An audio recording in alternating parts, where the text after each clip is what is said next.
There's no point in trying to be arrogant and stand by Jesus if you're not willing to stand by the lowly. There's no point.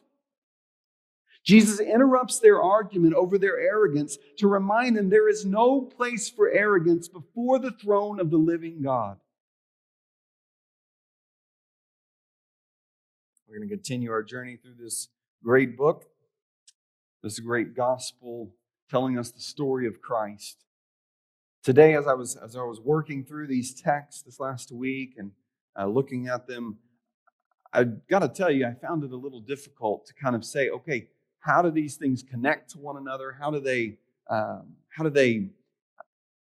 shape our hearts and our lives as we read them? How do they connect in not just to our lives, but to one another?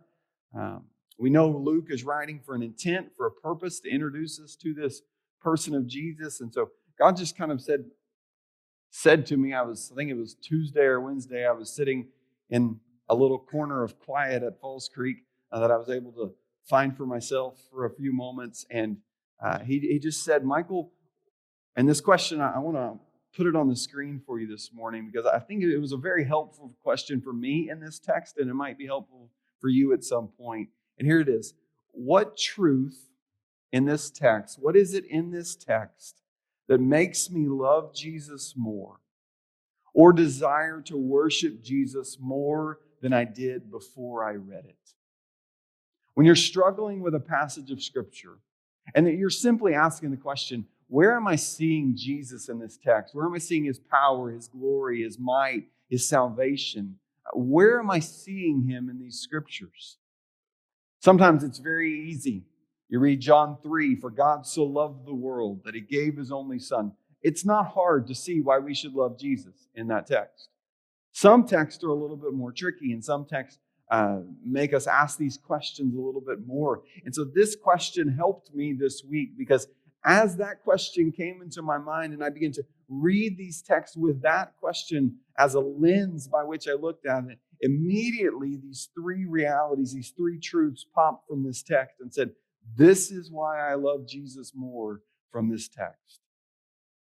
Sometimes you may seemingly run into random texts that seem unconnected, but in reality, what they're showing us, and what this one shows us, is that Jesus will sometimes interrupt our lives in good ways and sometimes hard ways. He will interrupt our lives. He will interrupt our feelings. He will interrupt our preconceptions or our ideas of what makes us great or how we should follow Him.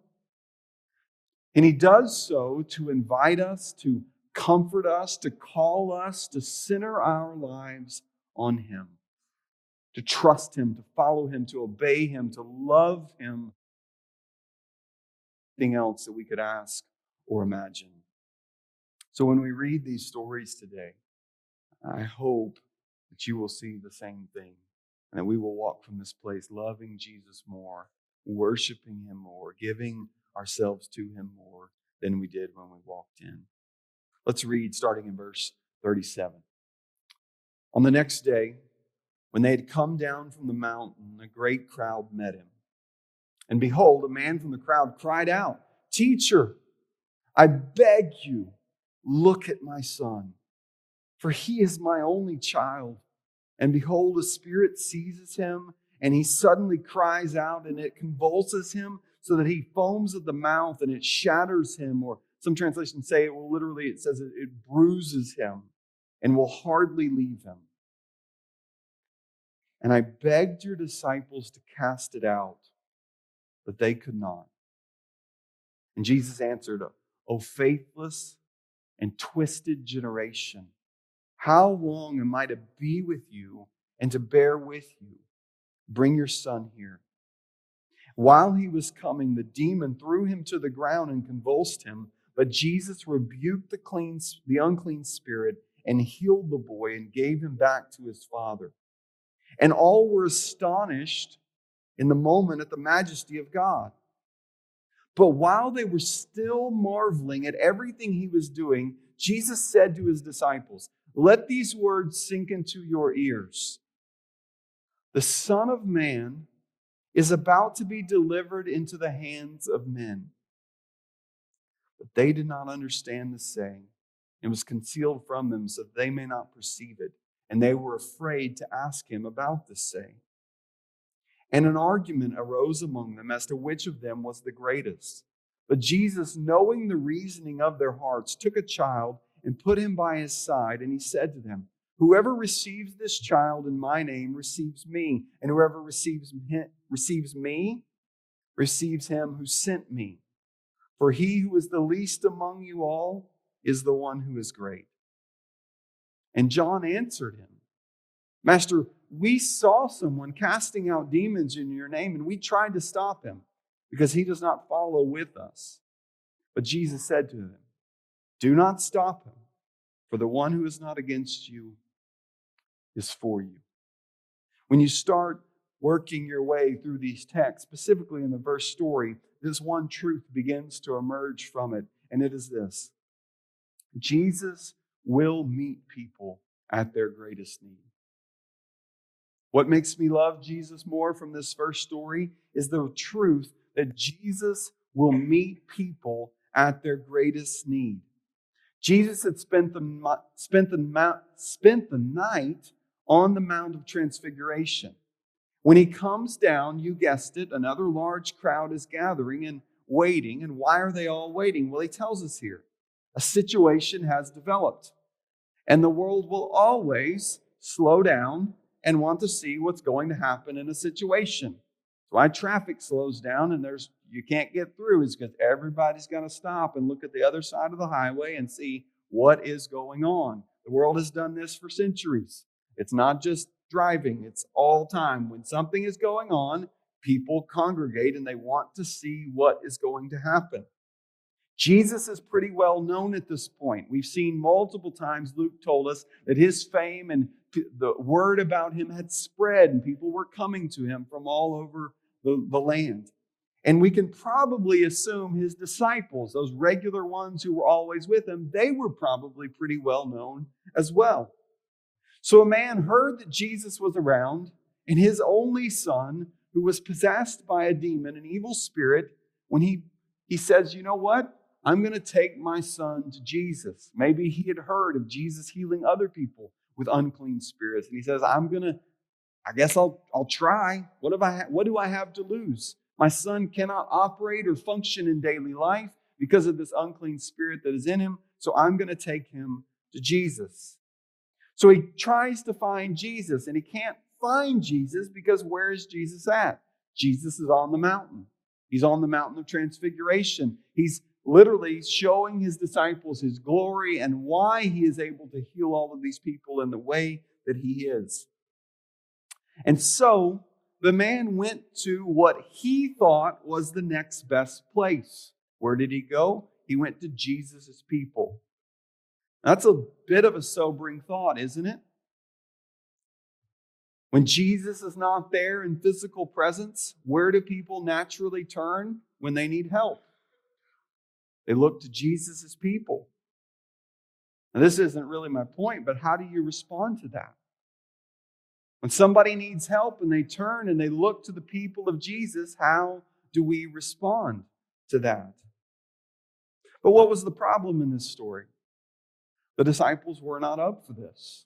In fact, they failed pretty miserably. And they get called out for it here in a moment. Which is kind of wild, because back in chapter 7, do you remember what Jesus did? Jesus gave them power and authority to, guess what? Heal people, to cast out demons, to preach the gospel of the kingdom.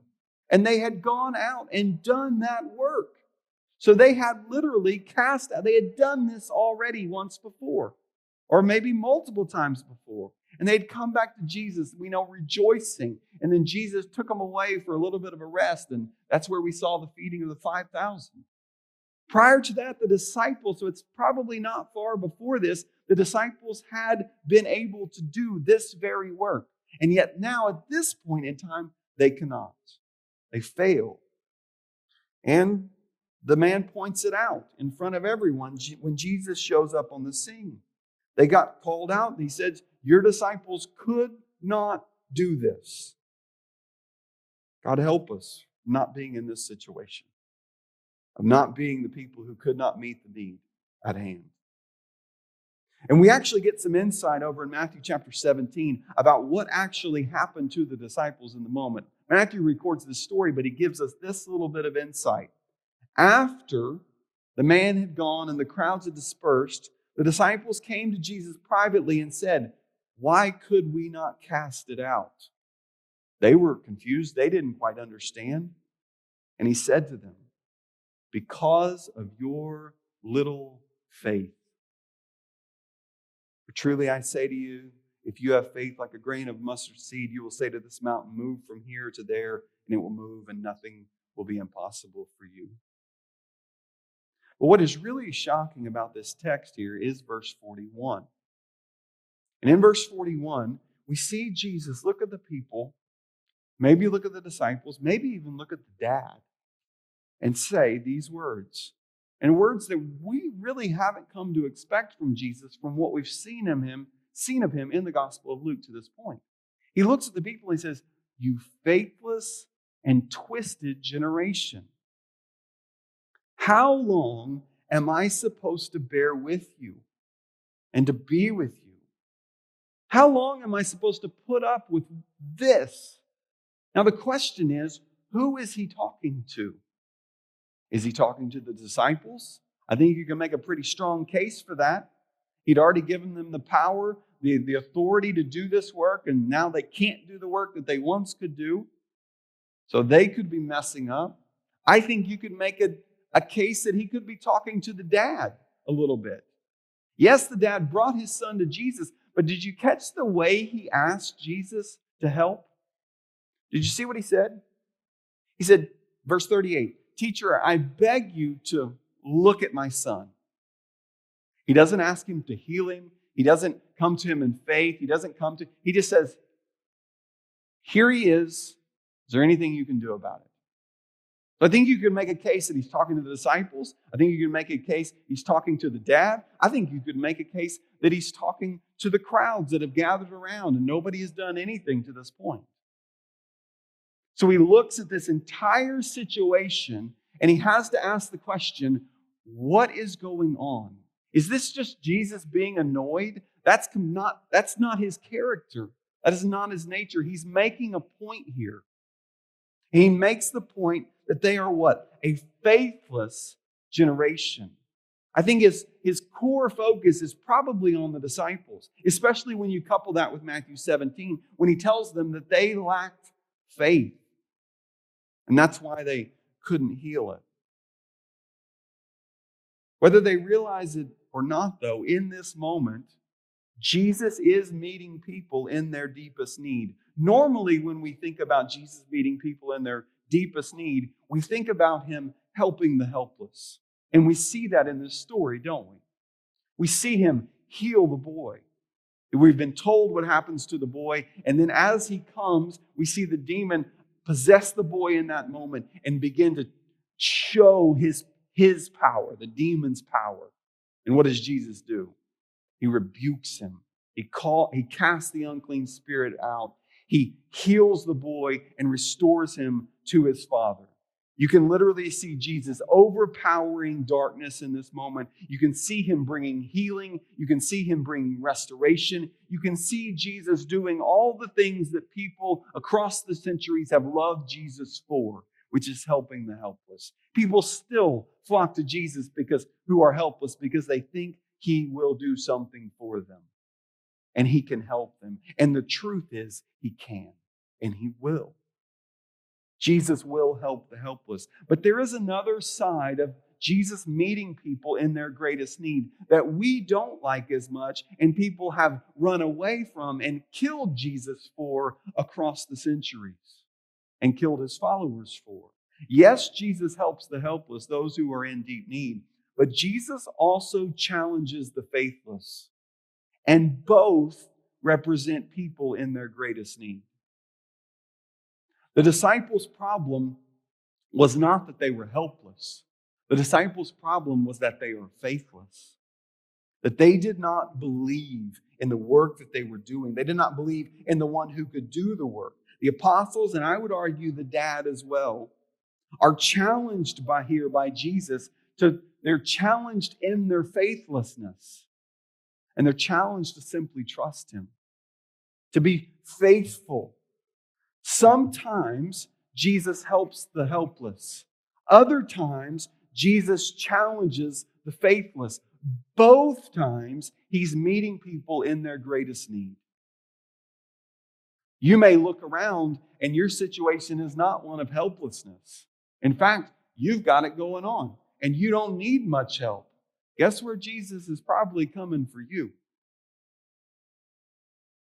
At some point in time, he's probably going to challenge your faithlessness, your lack of trust in him, your lack of walking with him, your desire to do it on your own. Sometimes we need someone to call us out. This is not some kind of health and wealth situation where if you just have enough faith, you will get what you want. That's not what we're talking about. We're talking about simply a call to who are you looking to and who are you resting in, not just in these moments, but in every moment. Who's guiding, who's governing, who has the driving force in your life. And the truth and the beauty of the gospel is Jesus will meet us at every point in our greatest need. Whether we are helpless, whether we are faithless, he will meet us there. When you keep going in this story, you see what flows from this moment. And that is what? Verse 42. Everybody, Father, apostles, crowd, everybody is astonished at the majesty of God.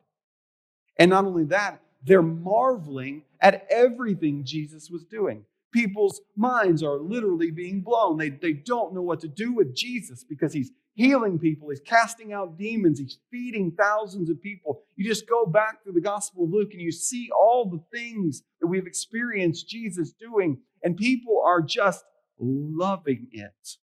And they are amazed by it. That an idea of marvel is they just are looking at it with almost incredulously thinking, how is he doing this? Who is this guy? What is he about? We don't get it. We don't understand. The people naturally respond to the moment. And we see some good here. They're astonished, it says, at the majesty of God in verse 43. That's good. We applaud that. We want them to be astonished at the power and the authority and the magnitude of God and what he's doing. It's good to be amazed at the glory of God. It's good to soak in the truth and the beauty of Christ and what he has done. It's good that they were seeing Jesus and connecting Jesus to God. Because you saw it was Jesus who was doing it, but they're amazed at the majesty of God. So they've made that connection somehow that whatever Jesus is doing, it's done by the power of God. That's good. But there is a problem.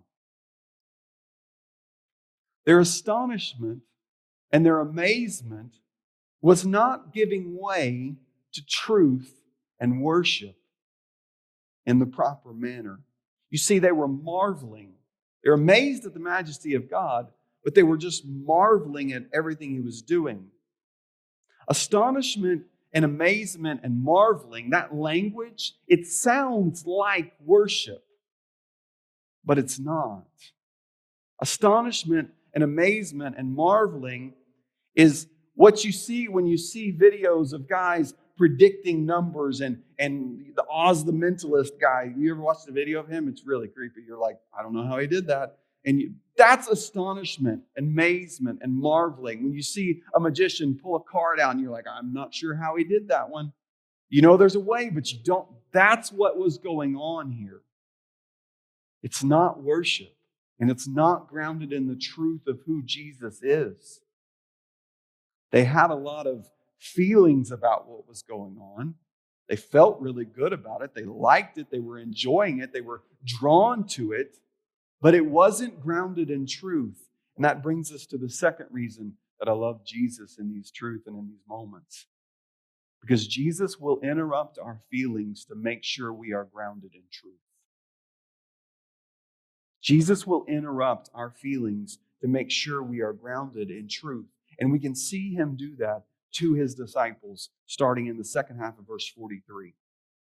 Everybody's marveling at what Jesus is doing. And man, if there was ever a time that Jesus could stoke the fires and build his crowd, this is it. Keep doing a miracle every now and then, and the crowd is just going to continue to grow. Instead, what does Jesus do? He turns to his disciples, and we know they have a problem with their fame because of what we're going to see in just a moment. But Jesus turns to his disciples, and what does he do?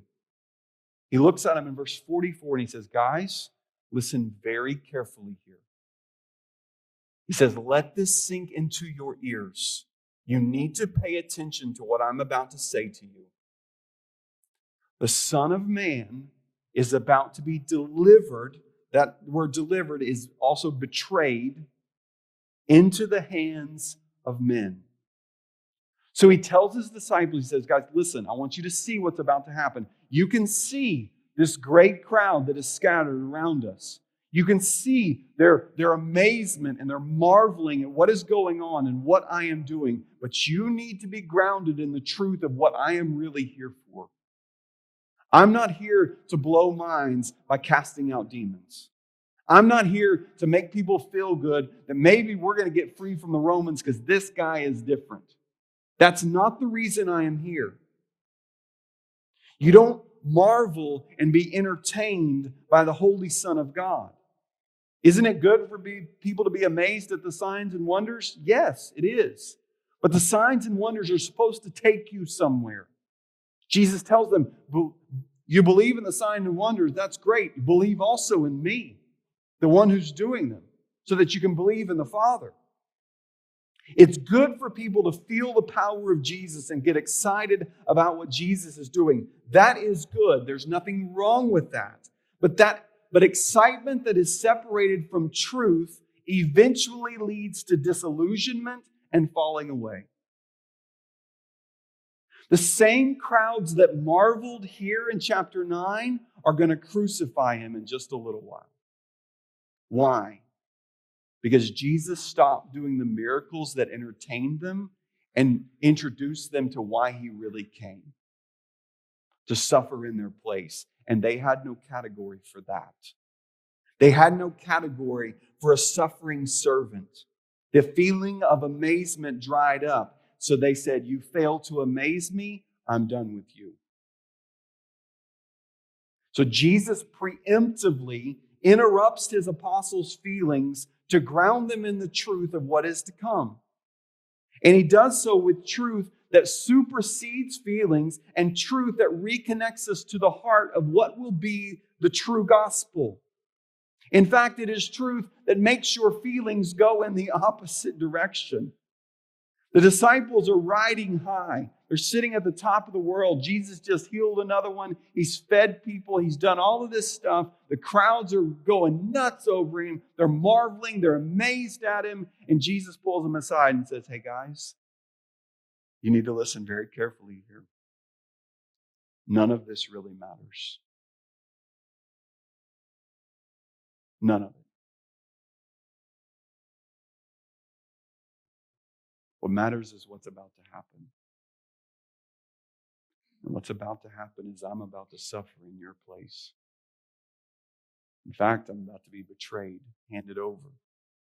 He doesn't say it here, but one of them is going to do it.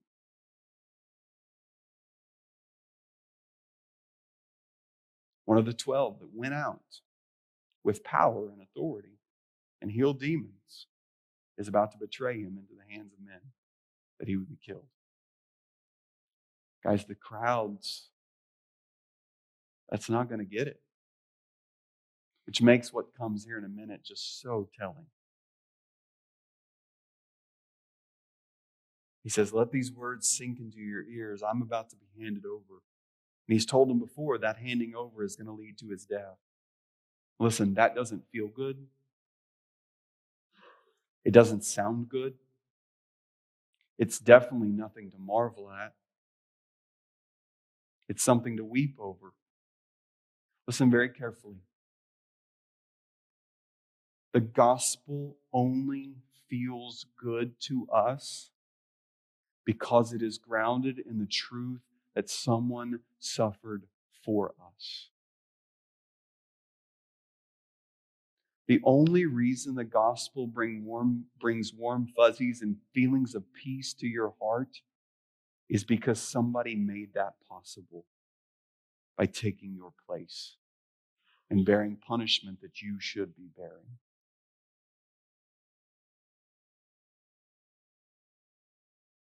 Jesus is more than willing to interrupt your feelings, to make sure you are grounded in the truth of Jesus.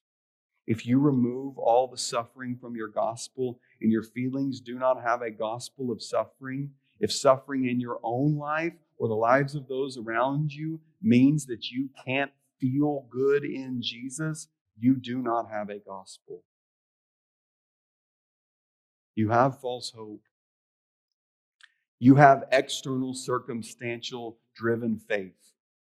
A faith that feels right only when all the external conditions are met. My favorite hymn is the incredibly confident, almost arrogantly confident lines of "It Is Well." Do you realize what you're singing when you sing the very first verse of "It Is Well"?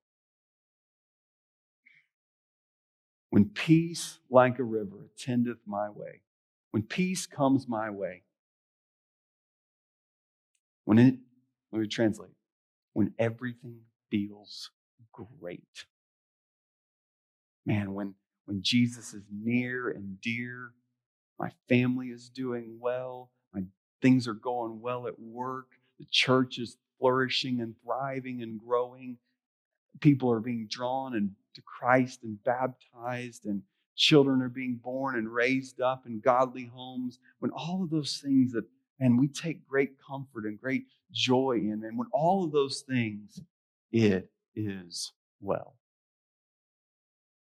You know what the very next verse of that is? The very next line, not the very next verse, the very next line. When peace comes, it is well. The next line, when sorrow like sea billows roll. I don't know if you're familiar with a sea billow. Big waves, big storms, swamping over into your boat, crashing upon the foundations of your house. When everything in your life is being shaken to its core. When life begins to fall apart. And yet, it is well. The next line. Whatever my lot, whatever comes my way, you have taught me to say. In any and all circumstances. We sang this at Falls Creek this last week, and the guy leading worship was reminding our students that, like, listen, this song, it works at funerals and it works at weddings.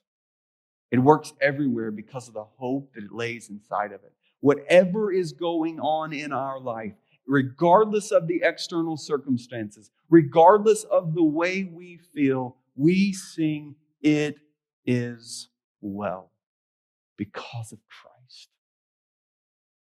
Jesus will interrupt our feelings to make sure that we are grounded in truth, so that when truth becomes hard to see, we still say it is well.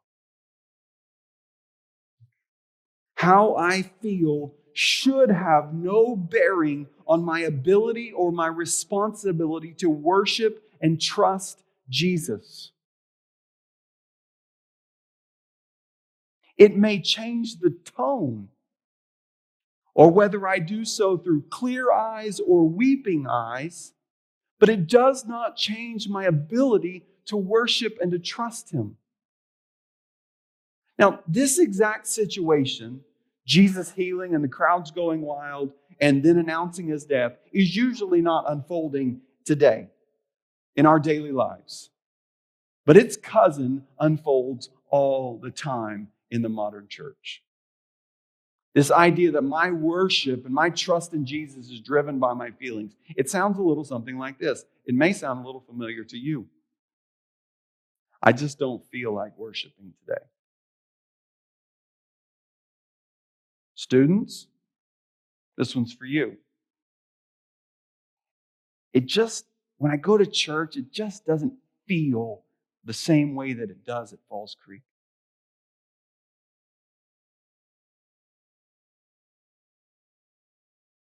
I feel like if the music was just this way, then I would be able to worship a little bit better. I don't feel like the preacher is connecting with me.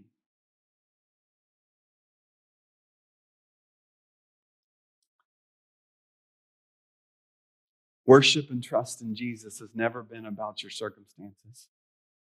It's never really been about you. It's about the living God of the universe. If you want to feel something in worship, feel the presence of the Spirit in the word that's being sung, in the word that's being preached, in the word that's being prayed. Feel the presence in the truth. You may not, or you may like how it is sung, preached, or prayed, but that does not change the fact that the truth has been delivered. So we rest in that. Our feelings cannot get in the way of the truth that Jesus is worthy to be worshiped. When what you are feeling does get in the way of worshiping the true and living God, you have inverted worship and made the requirements for worship fit your life and your preferences, and you have stolen at that point His worthiness and put it upon yourself. But thankfully, Jesus will interrupt our feelings to make sure we are grounded in truth.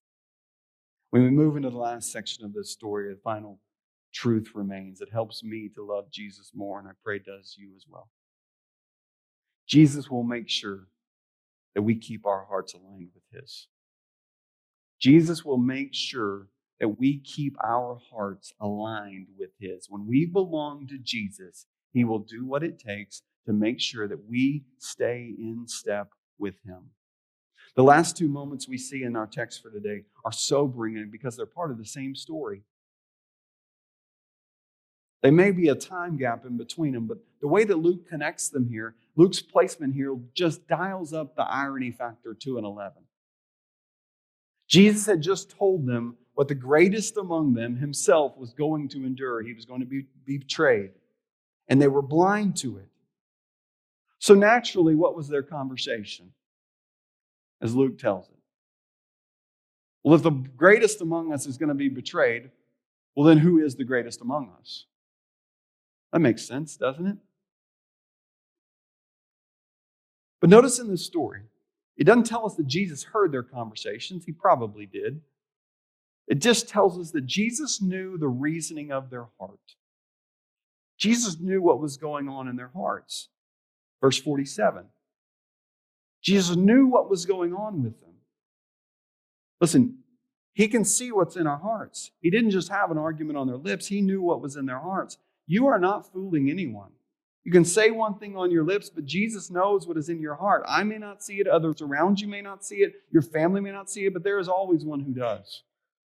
The scriptures tell us, Hebrews tell us, that all of us are naked and exposed before the one to whom we must give an account. So Jesus interrupts not just their argument, but He interrupts the trend line of their hearts. Their hearts were trending to say, who's the greatest among us? Who is going to be powerful among us? And it's going to be really hard to embrace a suffering servant on a cross if all you can imagine for yourself is greatness in the eyes of the world. That was the problem with their hearts. They were in love with the crowds and the power and the glory and the amazement that came from being attached to Jesus. They were in love with it. They were enjoying it. And it was getting to their heads and to their hearts. They wanted the glory of being never mind the fact that they could not do the miracle. They were still associated with Jesus, and that was enough, and being in His inner circle. But they wanted no part of the path that it would take to achieve glory in the places that really mattered. Children in this day and age were not highly prized and coveted in the first century. Many would not make it to adulthood. But what a child stood for is perfect for the point Jesus was making. That's why He took a child. Child are small, weak, and dependent. And Jesus says This is the one who you need to be like. This is the one who you need to be willing to stand beside and receive. One writer captured Jesus' intent so well. He says, there's no point at being at Jesus' side unless one is humble enough to be at a child's side as well. There's no point in trying to be arrogant and stand by Jesus if you're not willing to stand by the lowly. There's no point. And he follows that instruction about a child by equating that situation by being connected to the Father. So in effect, he says, if you are not humble enough to receive a child, you are not humble enough to be associated with the Father. Jesus interrupts their argument over their arrogance to remind them there is no place for arrogance before the throne of the living God. Now, we normally know Peter for speaking out of turn, but here it's John. John tries to demonstrate their faithfulness and say, Jesus, we get it and we know and we are Team Jesus all the way. We are with you, Jesus. There's nobody like us, in fact. We are with you. And he says to Jesus, we saw this guy and he was casting out demons in your name. Now notice what this guy was doing. He was doing the work that they could not do. The way Luke writes this is not that he was trying to cast out demons. He was casting out demons in the name of Jesus. The very work that they could not do. And what did they do? They tried to stop him. Why? Well, it tells us. They tried to stop him because he wasn't what? One of us. Jesus, he's not in this group. He's over there. He's out by himself. He shouldn't be doing that. Why? Because we're the only ones who are close enough to you to have that kind of power and that kind of authority. And Jesus subtly corrects him, very kindly corrects him and says, listen, don't stop him. The one who's not against you, he's for you. In other words, you're going to need all the help you can get. So don't try to stop them. But there's a deeper underlying current here that he's trying to address in the apostles' heart, and that is the problem of their arrogance in their heart. But he's graciously coming to them and saying, guys, don't go down this road. Humility is embracing the cross.